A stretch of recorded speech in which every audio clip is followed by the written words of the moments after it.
So today I'm excited to welcome a great friend of mine, Coach Emily Schaefer. She is the head coach over at the College of Marin, a community college in California, coaches basketball there. So super excited to have her here, talk a little bit about, culture, authenticity, leadership, success, things like that. And so thanks so much for coming and joining me today, Coach. Coach, I'm happy to be here. Thanks so much for having me. I'm really excited to just talk about some of the things that our athletes face and that we face in this industry. And yeah, I'm excited this morning. It's gonna be good. Absolutely. Awesome. So, you've done some things in your career. You've played at a couple different levels. I think you have a good lens being that you played at the community college level and you went on to play at the 4-year level, and then coach as well at different levels as well. So just curious if you want to give us a little bit of your background on some of your accomplishments you've had over the years. I've been really fortunate to have really great experiences, from my younger days playing in youth sports and being involved and then also making that transition to play at a college level. I guess the thing for me is at the junior college level, and then when I transferred to Cal State East Bay, it was the people that were leading us that I looked up to, and I saw what they were doing, and I saw how they treated people, how they acted, and how they carried themselves, and it was most of all how they helped people, and maybe not necessarily how they helped their team specifically, but not just coaches, athletic directors, people in the department, how everything works. So I was really lucky to be able to see that, and then take those things that I saw, maybe some things that worked, some things that didn't, and utilize them as I get to now be one of those people who gets to work with these young women and really be a kind of a spectacle in the coaching world, but also for the department, and hopefully someone that people feel comfortable reaching out to and seeking help. One person in particular comes to mind when I was at Butte College in Oroville when I first little freshman, thought I knew everything, I think, as every 18-year-old does. Our athletic director had been the football coach for about 15 years, and he had really created a very prideful environment within the football team. And in those first couple of years that I was there were his first 2 years as athletic director. And he really embodied that with the entire department. And it ultimately, it felt like a family. I felt like I could go to him for anything as an athlete. And then, now, gosh, 16 years later, I feel like I can go to him for anything that I need in my career. He's actually retiring after 37 years Wow. next week. And I was fortunate enough last year to take my team. I needed a game, and he was like, well, you're an alumni, so we're going to take you. We're going to give you a game. We'll take care of you. I mean, and it was on a Sunday. He's like, we don't usually do games on Sunday, but for you, like, we'll do it. And so it's so much more. I think that accomplishment is having those relationships. That's the biggest thing, forming those relationships. And you never know where they're going to come from or who it's going to be with. I mean, for me, he had over 200 athletes. How I never thought that he would remember me or, anything like that. So it's very interesting when you're such a young person, the effect that you can have on other people, and then how those people kind of reappear throughout your life. So to me, the accomplishment is by far the relationships formed through those experiences. So I love it. I love that. That's so valuable. And I think it's important, excuse me, because the idea is that, when you come into a program, sometimes you feel like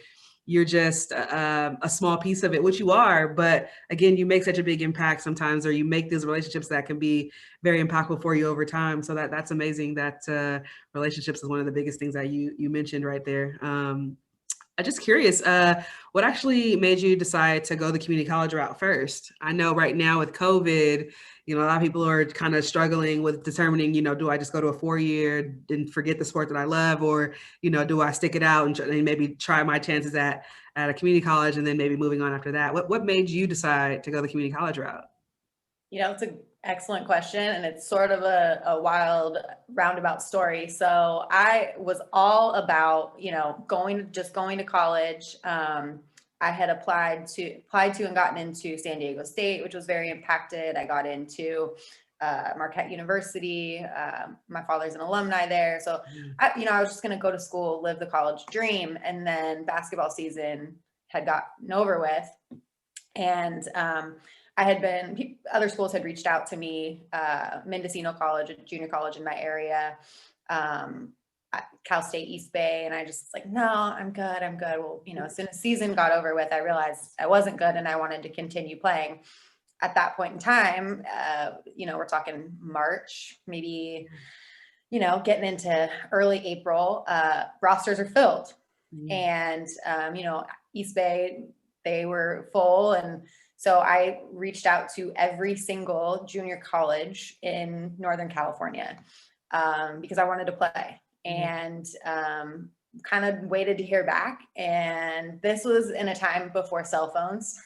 So, you're giving out your home number. And I remember coming home from working one Saturday, and the Butte College women's coach had left a message on my answering machine. And it was really the first time that I felt excited about a coach reaching out to me. And just like thinking about, I'd grown up in Chico for a long time. And so a lot of my friends that I was, friends with since I was, in diapers, they were still there. So I'm thinking, gosh, that would be great to be able to go back and reconnect with them. It was the first time I really got excited. And then the next few weeks through the recruiting process, I went to campus, I met with coach, got a tour, and it was just I got to campus and I knew it was a fit, and it's where I wanted to be. It's where I could see myself. Coach Kathy was awesome. She was the first female coach I ever had. Okay. As a matter of fact. So it was just a great fit all around. And other things played a role in that as well. I mean, financially, my parents weren't mad at it, it was helpful in that regard too. So it was just so many things that felt right about it. What was the timeline of, sorry, I didn't mean to cut you off, but what was the timeline around the time that you actually committed there? I committed there the beginning of May. Okay. My senior year. Yep. Right. And I thought that was important because I felt like it was probably a little bit later, in the end of your senior year. And I think that's important and valuable for our athletes to hear, is that I know, again, that we're in December, beginning January, and some of you are 2021s and you're still out there searching, and the fit is there. It's out there for you. And, if you listen to Coach, she'll tell you right now, basically, it's not too late. There's still chances, there's still opportunities, but you have to want it more and go after it. And so I think you said something great about that. And then you mentioned something in your last statement about schools being impacted. And so being that, we're both teachers and educators, and we want to make sure that our student athletes understand certain different things. I think they probably never heard of that word.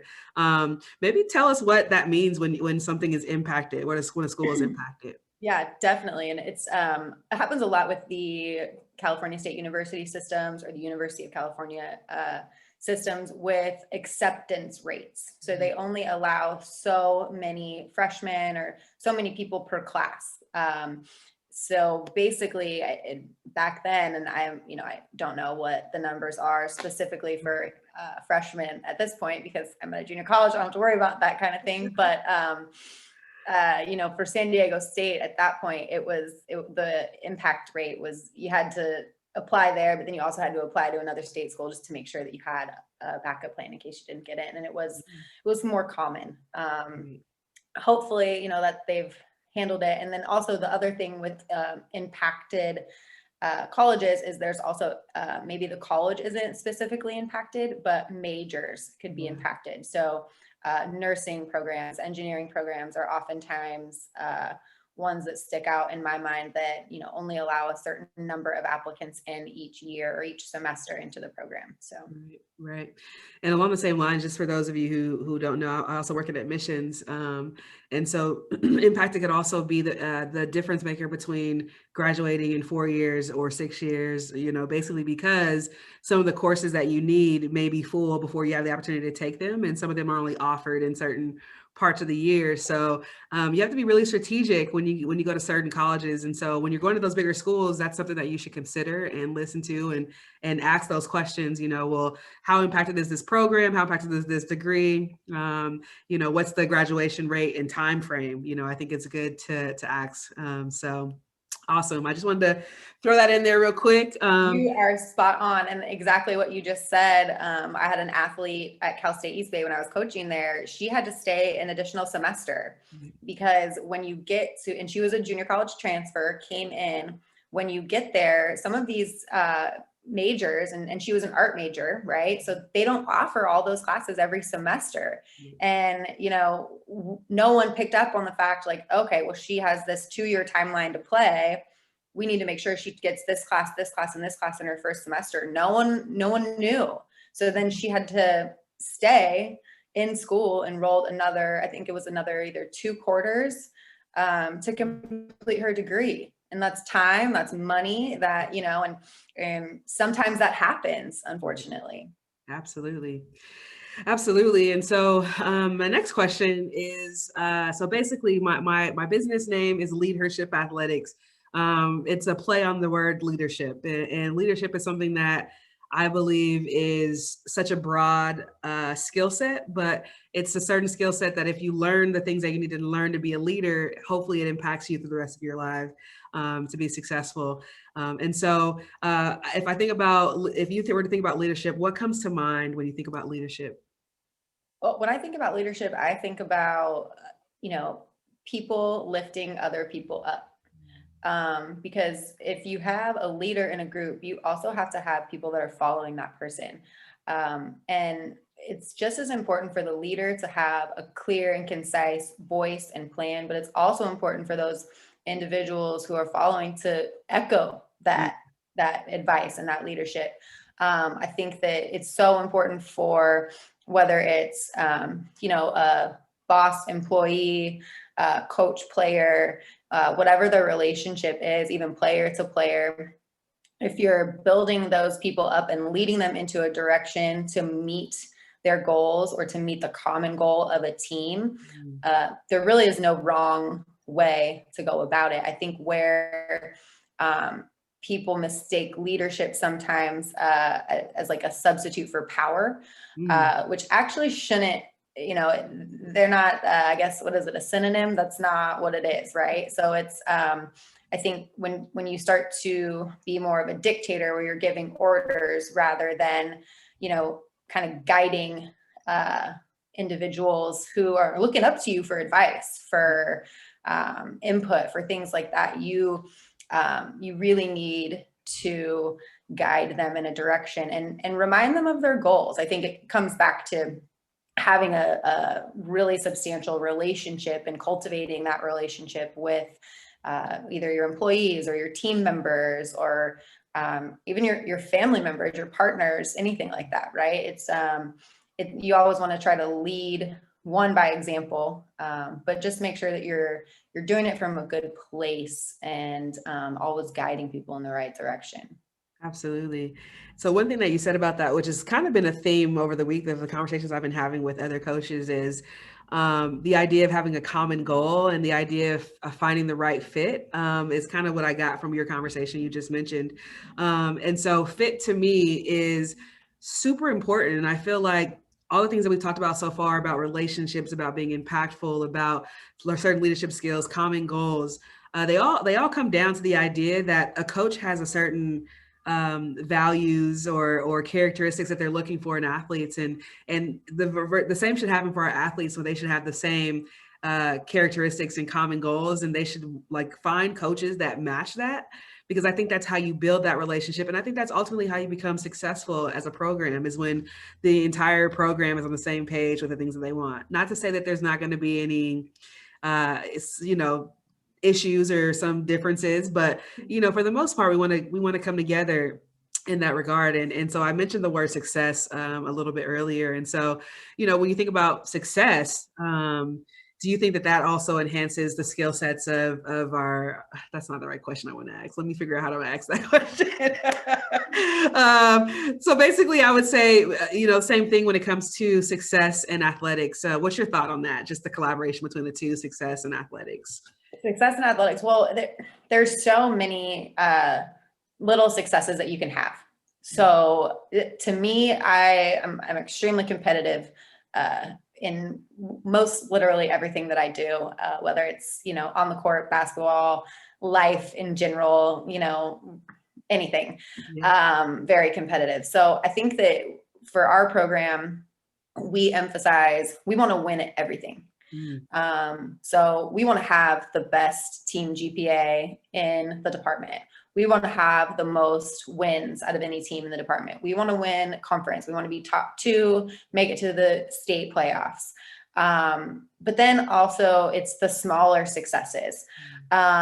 We want to, maybe for our team, it could be, we want to be undefeated at home. We want to do things that'll kind of cement a legacy for that year, something that the team itself can look back on and say, hey, we did that. But then to even go a step further. So a lot of times we talk about how we carry ourselves, right? Our team, we're on campus, it's game day, everybody's in their gear, we're swagged out, we have all, everything, right? We want to win, we want to look good. So when we go out into, whether it's our campus community, whether we're traveling and we're at Chick-fil-A getting dinner, I don't care what it is, I want to win at where we are. So we're always, acting presentable, because you never know, number one, what little girl is maybe looking at you like, wow, that's so cool, she plays college basketball, looking up to you, and you want to exude a particular persona that, like, you're an athlete, you're a young woman, there's certain things that you do in a respectable manner at all times, and so you're winning those games too, we want to be I don't want to say behaved, you don't want to be the best behaved team, but you want to be, a championship caliber team carries themselves in a certain way. And we want to carry ourselves in that way all the time, because once you have that mindset as a unit and individually, I mean, you're able to accomplish so many things off the court, and then, far beyond once you leave our program. So I just think that's so important. I love it. So basically, again, like I said, you've played, you've coached, you've taught as well. And so I'd ask a couple questions as far as like how your experience being an athlete played into how you now respond as a coach. Like maybe what are some of the things that you had to face in being an athlete that you've used now to be successful as a coach? And a big one for me is for my sophomores right now. And I remember being a sophomore at Butte, not knowing, was I going to get recruited? Was I going to go anywhere? Knowing that you just put in 2 additional years, right? And you worked hard to, help your team and, improve as a player and do all these things. And you didn't want it to be over. And I remember that feeling. And it's such a tough place, because you don't know your future. And I'm an extremely type A personality, and I'm a big planner. So like not knowing is, to me, it's just my mindset. It's something I'm always, even now, always working on. But I think that remembering that feeling and understanding, the pressure that goes along with it, and a lot of it's pressure that, athletes put on themselves to want to perform, because they have the skill sets, they have the abilities. It's just a matter of them taking a breath, relaxing, and, doing what they're good at. But I think that's a huge part. And then the other component is when I was at Notre Dame, Daniel Muir University, I was a compliance coordinator. So I was the liaison between the NCAA and the athletic department. So I know specifically what these junior college transfers need to have and need to take to get into not only the different universities, whether it's a state school or a private institution, but also to be eligible to compete at the NCAA level. So I think that knowledge and, making sure that I check in with them every semester about their classes, and they probably think I'm overly involved at times because I want to make sure that they are taking that English class, taking both English classes, Yes. science, making sure they Math. have those core four, and like, oh, I took math like 1.2, and I'm like, no, you need to take statistics because Yeah. that's the one everyone wants. Take statistics and then you're good. So I think knowing, being on the opposite end of being a coach at a four-year institution, plus that compliance role, knowing what those four-year schools are looking for from the junior college transfers as well. Yeah. Knowing what it takes if I do have a kid who's like, hey coach, I'm going to do 1 year at the junior college level and then I want to transfer. I'm like, okay, well, here's what you need to take to be eligible to play at the NCAA level then. Absolutely. And you got to get this done primarily in the first semester. So if we have an oops, we can take care of it in the spring. Yeah. So I think those two, that experience, understanding as a player, the pressures and what you're going through mentally and, where you're at. And then also as, professionally understanding what they're looking for have been key in helping my athletes at the community college be successful. Right. I love it.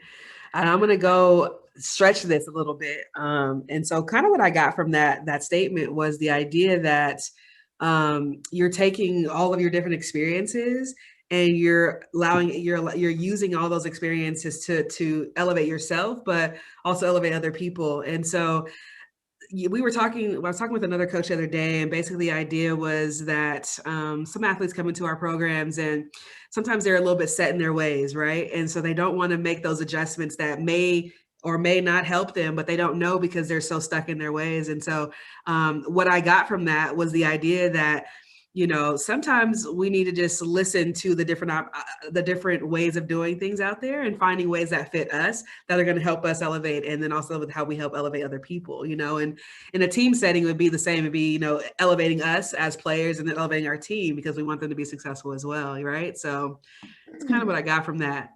Yeah, absolutely. And I think that last part that you just said is totally key because, as individual players on a team, you have a certain, skill set or things that you bring to the table that make you valuable to the team. And then it's when everything gets brought together and, you have that finished product where you go and prepare for, days to play in a game.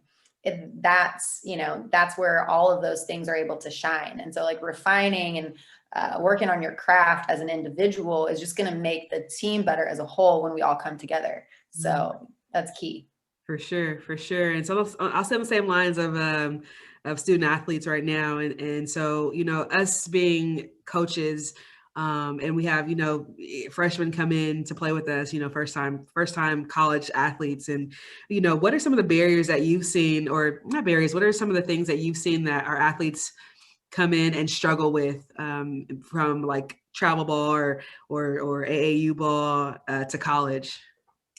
I think the biggest thing, and whether you're going from high school to junior college or from junior college to a four-year university, specifically with women's basketball, what athletes usually say is the pace. The pace of the game is a little bit faster, and that makes sense because if you're playing AAU and you're junior and senior, sophomore, junior, and senior year, you're competing at a certain level. Well, then when you get to the next level, it requires a little bit more, maybe people are a little bit quicker, not only just the athleticism that everyone embodies, but it's also just the pace at which you play is a lot faster because you're playing with a more elite level of individuals. Everyone's playing at that elite level. I think one of the difficult things for some athletes is you might be the best player on your high school team,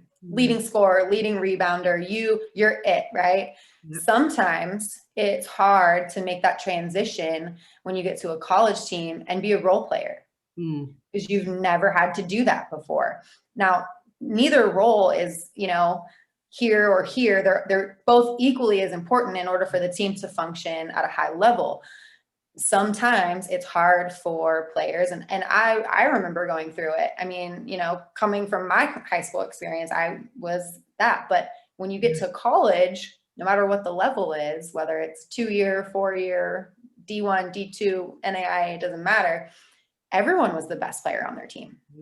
And so you have to figure out what your niche is going to be, what you're going to be really good at, you know, and accept that role with what it is. But I think that's sometimes coming in with the, hey, I'm the one, when you got 15 teammates that were also the one. So it's hard to figure that out. It's true. It's true. And so, do you have any advice that, or any things that you could suggest that the athletes do to work on that? Whether it be understanding the roles that they're going to come into, or adjusting to the pace of, like the shift in the pace of the game. I think for the pace, and something that I know I was really fortunate enough with my dad, is he took me to games. Go watch, and obviously right now with COVID, it's hard to say, go watch a live game, right? That's not realistic. In a few months, go and watch a higher level. You know, if you're a high school sophomore and you want to play, you want to play D1, you want to go to Stanford, go watch them play. And then realistically evaluate where your skill set is compared to theirs. And this was a funny story.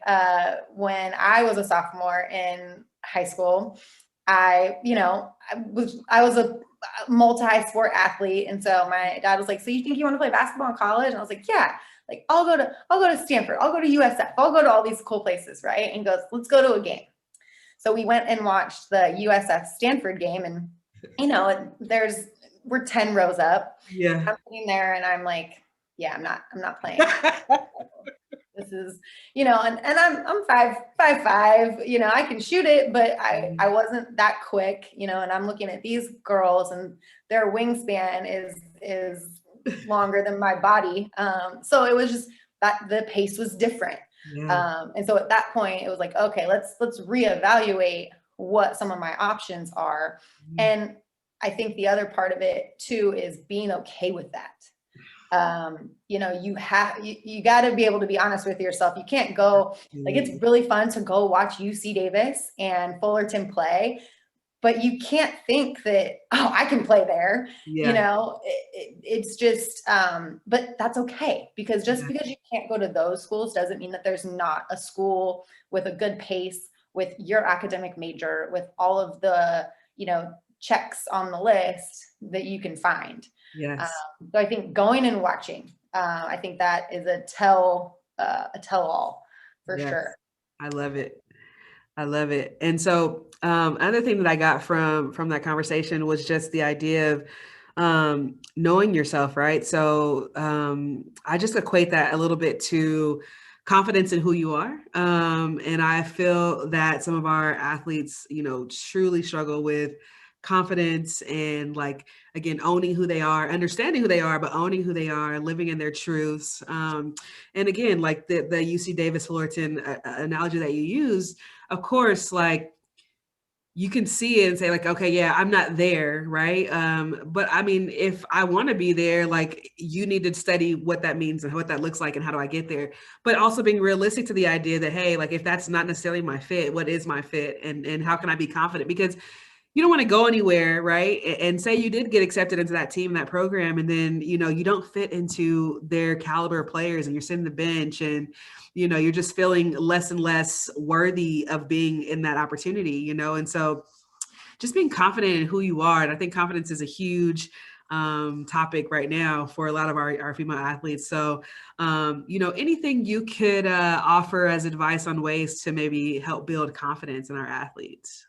Yeah, definitely. And you're right. It is an absolute huge point right now. And I think just as females, sometimes it's harder to have confidence because unfortunately, there's a lot of things that tear us down.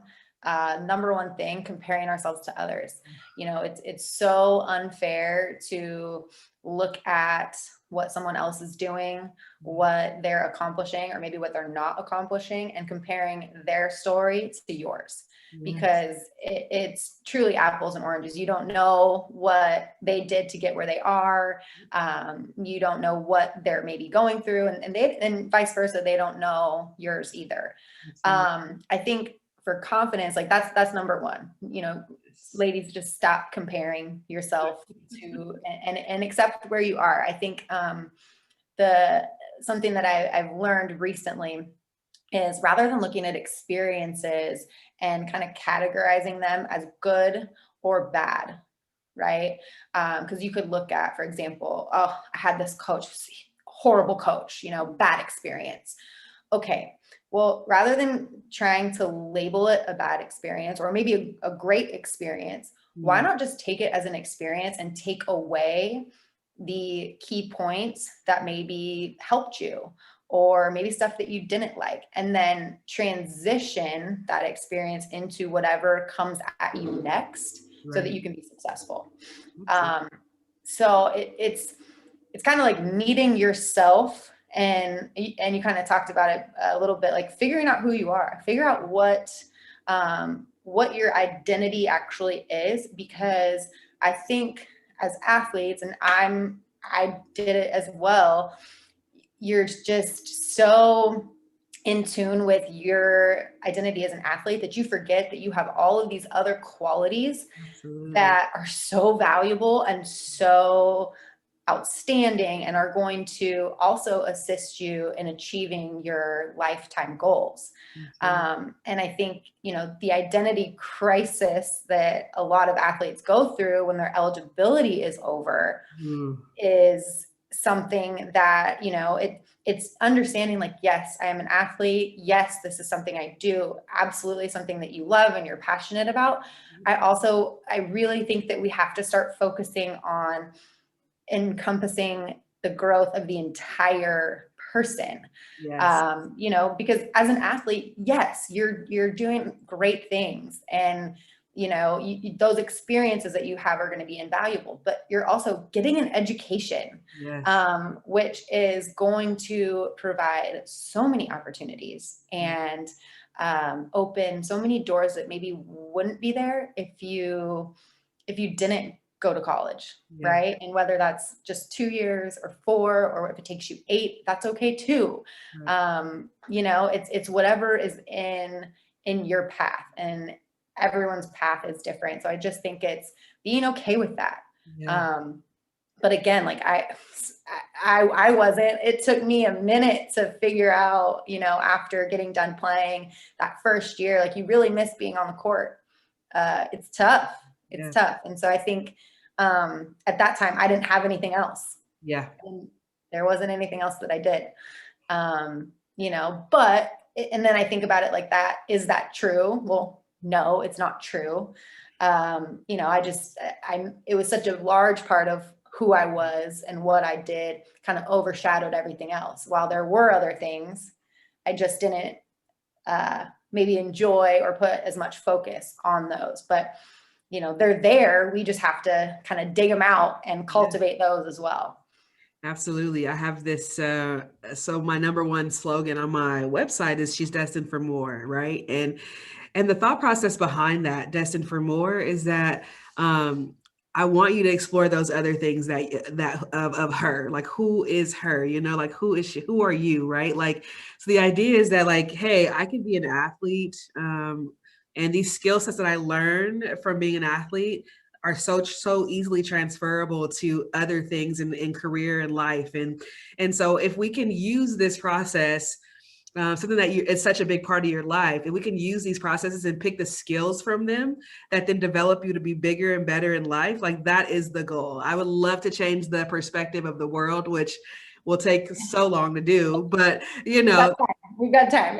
we got time. I mean, COVID make you sit down, listen, take a listen, right? Yeah, like that's what I want out of this. And so I was talking to someone else the other day just about, and this is completely off script, but just about how we have lost ourselves in COVID because the opportunities have become less for some people, who spend a lot of time and money and energy, trying to get recruited.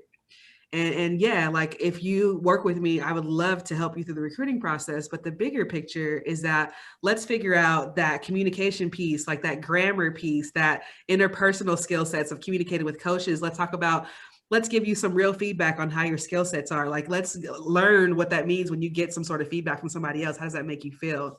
It's leading with understanding your fit and your personality, and determining your values that are outside of you being an athlete. It's so big, and I hate to lead. I don't ever want to lead my business by saying that we're a recruiting service. We are absolutely not. But you have to find the right people who are interested in that, and I don't think the world is completely ready for that, but we're gonna keep pushing at it. And I think the reason why the world is not ready for it is because it's honest. And I think that the one thing that I love about LeadHership Athletics is that it is a service in which these athletes get constructive feedback. And the difference is these other recruiting services, right? These people who, I mean, people spend a lot of money for those, and they do a lot for the athlete and the athlete's family. Absolutely. However, I'm not certain that all of them are realistic in their intentions and also what they're promising. I think that, you know, it's sending out emails, it's doing that, it's being available, it's so many things. Right. However, it's, you know, why are we sending out these emails to Division I, Division II coaches when this young lady is heavily academic? Yeah. Her skill set, you know, maybe she's an NAI or Division III player, and especially academically, there are so many great athletic programs with extremely highly recognized academics. Yes. That a degree from one of those universities and the experiences that they'll get from competing athletically are going to be just, I mean, on another level from where they would be if they were maybe at a D2 somewhere in America, not playing. You know, and so it, like you had mentioned, it comes back to the fit really, but I think that that's why this, you know, your organization is so valuable, because it encompasses that honesty. And, you know, you don't always hear what you want to hear in life. Like there are going to be, and it happens to everyone, you know, it's, no one likes to hear that they did a bad job, you know, but you have to go through that in order to fix it, change it. Like I was saying earlier, like, okay, was that a quote unquote bad experience? Okay, it wasn't the greatest moment of my life when someone told me that I didn't do something right, or I could have been better and, you know, X, Y, and Z, but it was an experience that I'm taking and I learned from. And now I guarantee I'll never make that mistake again. And, you know, continue to, you got to grow from it. And I think that that is just the greatest part of what these young women can take away from you and what you're doing, because it's, it really is very valuable. Absolutely. Absolutely.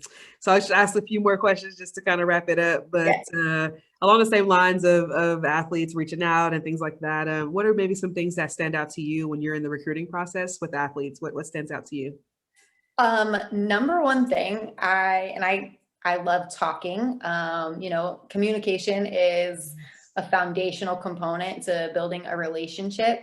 So once you get an athlete, you know, whether you have been corresponding via email and then you set up a phone call or a Zoom call, whatever it might be, if that young lady can articulate and hold a conversation and, you know, has questions for me, either about our school, the program, wants to know about me. I mean, of course there's Google, right? But, you know, maybe just ask me anyway, that kind of thing. But it's holding a conversation, being able to articulate just, you know, what you want, what you're looking for, knowing that, you know, and I think it's easy for everyone to say, well, I want to go and play. Okay, well, what does that look like? Yes. You know, where do you want to play? Like, You want to go, you can go to the park. Well, maybe not now, but you could, you know, but what does that look like? Okay. We know you want to play. That's why we're here. But, you know, is it financial? Financial components are huge. What's Oh my important to gosh. you? Who's your support system? Yes. Helping you make the decision, because it's a family decision. As much as I know parents want to support their daughters, and that, you know, what's important to their daughters is important to them, but there is a price tag for some families, and you know where's that breaking point? What does that look like?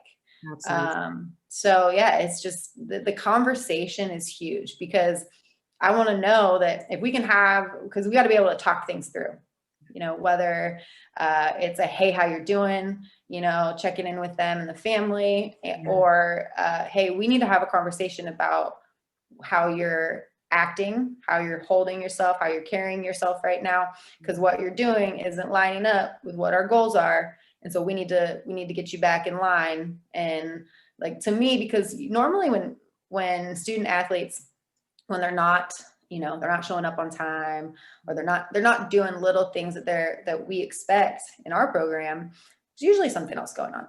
Right. So it's being able to have that conversation, like, okay, well, why is this happening? Yeah. Why did this happen today or yesterday? And how can we avoid or help you make sure that this doesn't happen in the future? And if it does, you know, based on this experience, how are you going to handle it differently? Absolutely. So it all comes back to that communication and being able to have those conversations. And some of them are hard, Yeah. right? But and hard, and athletes, when I say they're hard, they're not just hard for you, they're also hard for us as coaches, you know. Yes. But that's part of the growth, that's part of the process, and that's part of them receiving that valuable, you know, experience and feedback. So yeah, the communication is key. Awesome. If you could give yourself a piece of advice to your high school age self, what would it be that would help you now, I guess? I would say work harder. Mm. And I do believe that I'm a hard worker.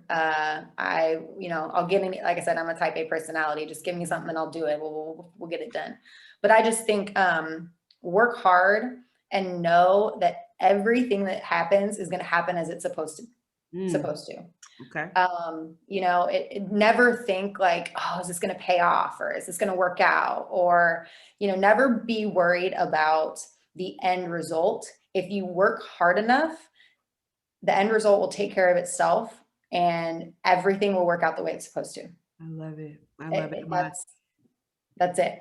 Yeah. It's so, because like looking back, I'm like, okay, you know, like I said, made some mistakes, did some good things, did some bad things, you know, it is, everything is what it is, but I'm right where I'm supposed to be. And so the harder you work, maybe the sooner you'll get to where you're supposed to be or where you're meant to be. But work as hard as you possibly can, put in the extra effort, you know, try to have as many experiences as you can. And it'll all happen the way it's supposed to. That's awesome. That's awesome.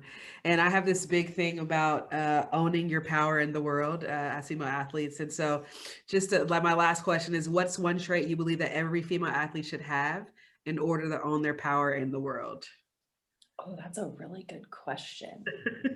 A really good question. They gotta have confidence. They gotta have that swag, you know, I love it.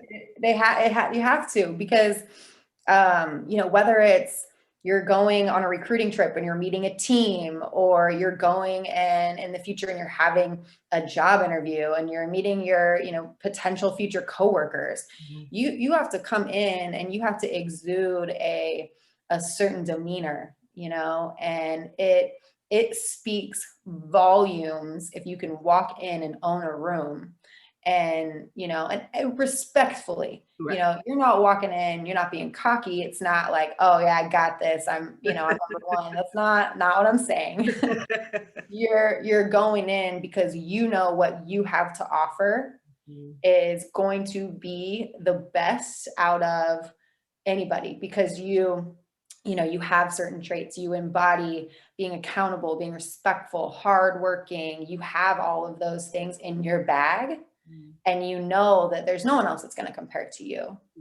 and what you're going to bring to the table, whether it's like, again, to your team, to, you know, the new job that you want, whatever it might be, you know that what you have, you're so confident in your abilities and your skill set and just who you are as a woman and as you know, a basketball player or a softball player or whoever, whatever sport you're, you know, you're passionate about, you got to know that you're the best. So you got to have that confidence.